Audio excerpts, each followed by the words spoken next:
وعلى آله وصحبه وسلم.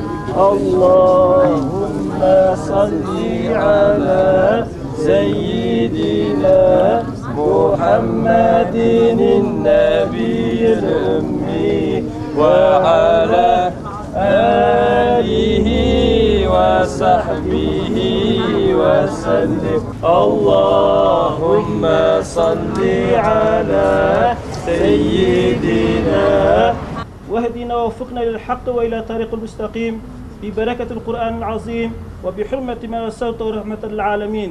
واعف عنا يا كريم، واعف عنا يا رحيم، واغفر لنا ذنوبنا بفضلك وجودك وكرمك يا أكرم الأكرمين وأرحم الراحمين. سبحان ربك رب العزة عما يصفون وسلام على المرسلين والحمد لله رب العالمين. الفاتحة مع الصلوات. Peygamber sevdalıları olarak genelde İslam aleminin, özelde de Sirt halkının mübarek Kurban Bayramı'nı tebrik ediyoruz. Biliyorsunuz bayramlar birliğin, vahdetin, kaynaşmanın, dayanışmanın, yardımlaşmanın sembolleridir. Özellikle Kurban Bayramı Müslümanlar nezdinde çok büyük kıymete sahiptir. Şu anda Müslümanlar dünyanın dört bir tarafından Kabe'ye gidiyorlar ve orada hac farizelerini yerine getiriyorlar. Bütün Müslümanlar dili, dini, rengi, ırkı ne olursa olsun hepsi bir olup, tek vücut olup beraber aslında ümmetin vahdetini sembolize ediyorlar.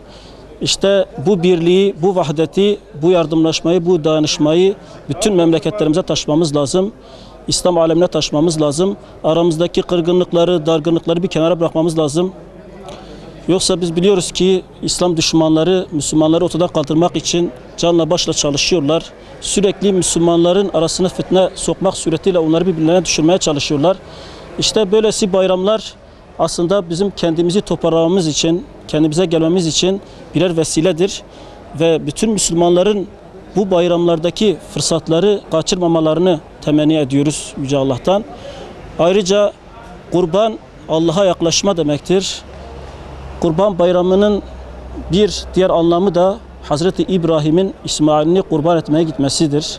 İbrahim'i bir teslimiyet diyoruz. Hazreti İbrahim'in koşulsuz şartsız bir şekilde Yüce Allah'ın emrini yerine getirmek için öz evladı bile olsa onu kurban etmeye hazır olduğu bir teslimiyet, bir imandan bahsediyoruz.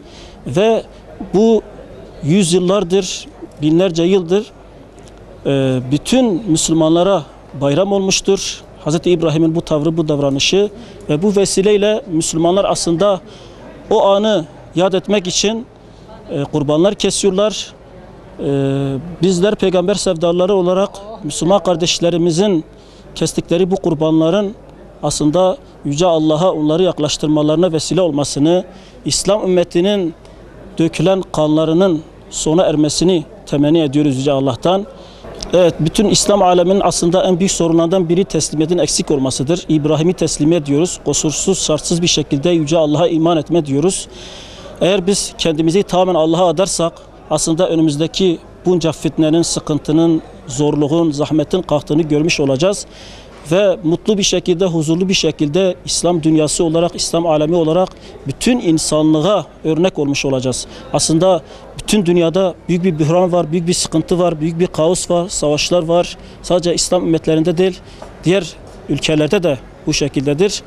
Ve Allah-u Teala Müslümanların eliyle toplumun düzelmesini istiyor. Müslümanların eliyle bu kötü gidişatın ortadan kalkmasını istiyor ve Allah-u Teala Müslümanlara fırsatlar veriyor. Bizim bu fırsatları çevirmememiz gerekir. Allah'ın dinine canla başla sarmamız lazım. Allah'ın dinini yüceltmemiz gerekir. Allah'ın dini her şeyden üstündür, her şeyden değerlidir. Biz inanıyoruz ki eğer biz Allah'ın dinini yüceltirsek Allah-u Teala da bizi yüceltir ve insanlık içerisinde halklar arasında Müslümanları en üst konuma getirir. Çünkü geçmişte bunları gördük, asr-ı saadetleri gördük. İslam ülkelerinin, İslam devletlerinin bütün dünyaya hakim olduklarını gördük. Adaletle, gerek ahlaklarıyla, gerek diğer çalışmalarıyla, ilimleriyle, bilimleriyle bütün insanlığa örneklik teşkil ettiklerini biz geçmişte gördük. Neden geçmişte olan şeyler tekrar yaşanmasın?